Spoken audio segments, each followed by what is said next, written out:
जादूनगर नामक स्वर्ग में रेशमा नामक एक परी रहती थी, जो हमेशा धरती वासियों की मदद करती रहती थी। एक दिन उसे रास्ते में एक साधु दिखा जो जोर जोर से रो रहा था। क्या हुआ बाबा, तुम क्यों रो रहे हो? क्या बताऊं बेटी, कई दिनों के बाद आज मुझे भिक्षा में खाने को स्वादिष्ट फल मिला था, लेकिन उसे तुम्हारी ही तरह एक परी मुझसे छीन कर खा गई। अब मैं क्या खाऊंगा? मुझे बहुत भूख लगी है। कोई बात नहीं बाबा, मैं अभी अपने जादू से तुम्हारे लिए ढेर सारा स्वादिष्ट खाना प्रकट करती हूँ। जादुई परी रेशमा जोर से अपनी छड़ी घुमाती है और जहाँ पर ढेर सारा स्वादिष्ट स्वादिष्ट खाना प्रकट हो जाता है, जिसे देखकर वह साधु बहुत खुश होता है और फूले नहीं समाता। तुम्हारा बहुत बहुत धन्यवाद बेटी। तुम्हारे जीवन में अगर कोई भी परेशानी आए तो साधु आगच्छ आगच्छ स्वाहा बोलना, मैं तुरंत वहाँ पर प्रकट हो जाऊंगा। यह सुन रेशमा बहुत खुश होती है और मन ही मन बड़बड़ाते हुए वहाँ से चली जाती है। जरूर इस भोले भाले साधु का खाना उस दुष्ट परी काली माँ ने चुराया होगा। ना जाने क्यों परी के वेश में बुरे काम कर हम परियों की छवि खराब करना चाहती है। तभी वहाँ पर कलीमा परी आ जाती है और गुस्से से आग बबूला हो रेशमा से बोलती है, तेरी हिम्मत कैसे हुई रेशमा उस साधु को खाना देने की? तू जानती नहीं मेरे से पंगा लेकर तू कितनी बड़ी गलती कर रही है। अपने जादुई शक्तियों से धरती वासियों की मदद करना हम परियों का कर्तव्य है। कलीमा, तुम एक परी होकर भी यह नहीं जानती और आखिरकार क्यों धरती वासियों को तंग करती रहती हो? ये सब मैं तुम्हें बताना जरूरी नहीं समझती रेशमा, लेकिन जाते जाते इतना जरूर कह देती हूँ कि तुम्हें मेरे काम में टांग अड़ाने की सजा जरूर मिलेगी। वह भी बहुत ही भयंकर सजा, रूह कपा देने वाली सजा। काली माँ यह बोल उड़ते हुए वहाँ से चली जाती है। रेशमा भी अपने घर चली जाती है। तभी अगले दिन सारे जादूनगर में हो हल्ला मच जाता है और जादूनगर की रानी करिश्मा और सभी परियां रेशमा के घर आती हैं। रेशमा उन्हें देखकर आश्चर्य में पड़ जाती है। क्या बात है महारानी, आप यहाँ? कोई मुसीबत आन पड़ी है क्या? रानी कड़कड़ाते हुए बोलती है। रेशमा, मेरी बेटी कालीमा कह रही है कि तुमने उसकी जादुई छड़ी चुरा ली है ताकि वह अपने जादू से समाज की भलाई न कर सके और हर जगह केवल तुम्हारी ही वाहवाही हो। यह परी होकर चोरी चकारी जैसा नीच कर्म करते हुए तुम्हें शर्म नहीं आती?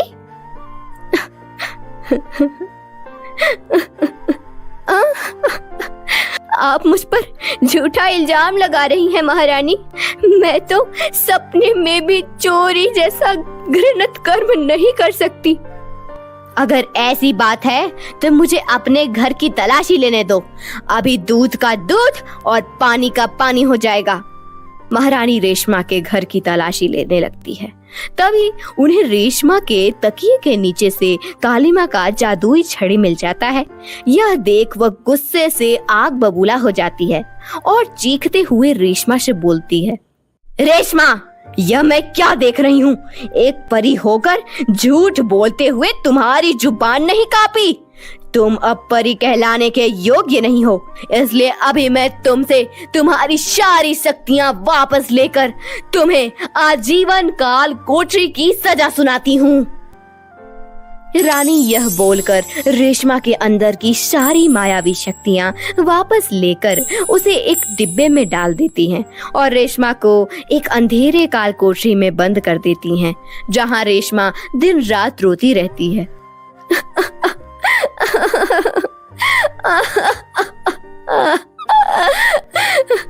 मैं सच कह रही थी महारानी, मैंने काली माँ की जादुई छड़ी नहीं चुराई।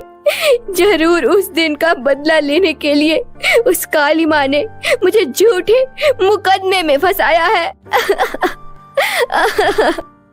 तभी रेशमा को उस साधु की बात याद आ जाती है कि जब भी मुसीबत पड़े वह उसे बुला सकती है। रेशमा ऐसा ही करती है और साधु द्वारा दिया गया मंत्र जोर जोर से रटने लगती है। साधु आगच्छा आगच्छ स्वाहा, साधु आगच्छ आगच्छ स्वाहा।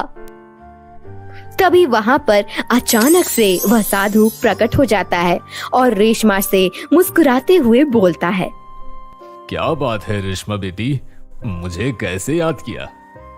रेशमा उस साधु से अपनी सारी आप बीती बताती है।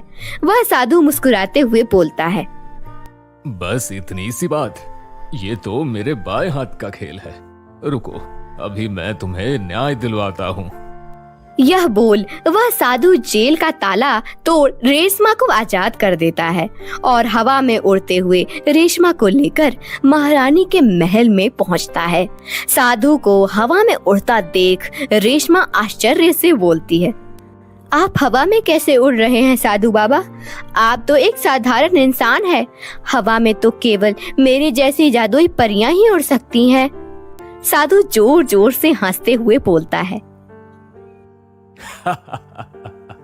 मैं कोई इंसान नहीं हूँ रेशमा परी, बल्कि तुम्हारे जादू नगर का राजा चंद्रदेव हूँ। मैं धरती पर असहाय इंसानों का वेश धरकर ये देखता हूँ कि हमारे जादू नगर की परियां सही से काम कर रही है कि नहीं। लेकिन अफसोस, मेरी खुद की बेटी कालिमा ही अपनी गलत हरकतों से इस परी साम्राज्य को बदनाम कर रही है। यह बोल वह साधु अपने राजा के असली वेश में आ जाता है, जिसे देख रेशमा उसे झुककर प्रणाम करती है। प्रणाम महाराज, मुझे जेल की कैद से आजाद करने के लिए आपका बहुत बहुत धन्यवाद। मुझे तुम्हारी नेक दिली और ईमानदारी पर फक्र है रेशमा परी। तुम परी के रूप में बहुत ही अच्छा काम कर रही हो। काश तुम्हारी ही तरह मेरी बेटी कालिमा भी अच्छा काम करती। लेकिन कालिमा ऐसा क्यों कर रही है महाराज? वह क्यों धरतीवासियों को हमेशा परेशान करती रहती है? ये सब तुम्हारी महारानी करिश्मा की वजह से हो रहा है रेशमा परी। वो कालिमा के प्यार में अंधी हो गई है और उसे ही इस जादूनगर राज्य का उत्तराधिकारी बनाना चाहती है। लेकिन मैं नहीं चाहता कि कालिमा जैसी अयोग्य परी मेरे बाद इस राज्य की रानी बने। इसलिए कालिमा गलत काम कर कर इस जादूनगर राज्य को बदनाम करना चाहती है, जिससे देवता गुस्सा होकर हमारे राज्य में रहने वाली सारी परियों की दिव्य शक्तियां छीनकर उन्हें साधारण इंसान बना दे। तो आप कालिमा और महारानी को सही रास्ते पर कैसे लेकर आएंगे महाराज? वही तो मैं दिन रात सोचता रहता हूँ रेशमा। तुम्हारे पास कोई रास्ता हो तो बताओ। तभी रेशमा को एक आइडिया आता है और वह चहकते हुए राजा को बोलती है, मेरे पास एक तरकीब है महाराज। अब क्यों ना हम सारी दुनिया में शीशा बिछा दें? फिर तो कालिमा अपने जादुई शक्तियों से जो भी गलत काम करेगी वह शीशे से टकराकर अच्छे काम में बदल जाएगा।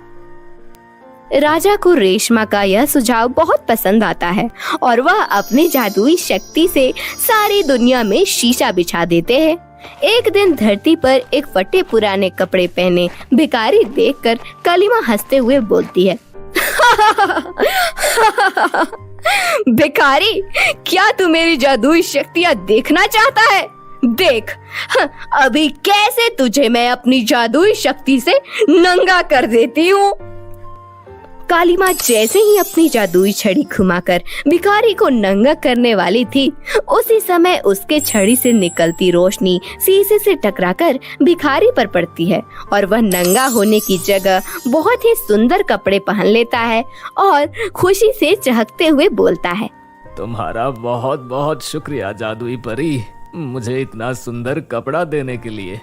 कृपया मेरी तरह मेरे परिवार को भी सुंदर कपड़े, अच्छा घर और खाने को खाना दे दो जादुई परी। हम जिंदगी भर तुम्हारे एहसानमंद रहेंगे। भिखारी के मुंह से निकलते आशीर्वाद को सुन कालिमा बहुत खुश होती है और वह उस भिखारी को अपने जादू से अच्छा घर, ढेर सारा खाना और पैसे देकर उसकी सारी गरीबी दूर कर देती है। यह लो बाबा, अब तो तुम खुश हो ना? हाँ जादुई परी, मैं बहुत खुश हूँ। तुम तो मेरे लिए किसी भगवान से कम नहीं। अच्छे काम करने पर लोगों का कितना प्यार और सम्मान मिलता है, यह देख कालीमा परी को अपनी गलती का एहसास होता है और वह उस दिन से बुरे काम करना छोड़ देती है और रेशमा परी के साथ मिलजुल कर सारी दुनिया को अपनी जादुई शक्तियों के द्वारा खुशियां से भर देती है और राजा चंद्रदेव के बाद एक अच्छी रानी सिद्ध होती है।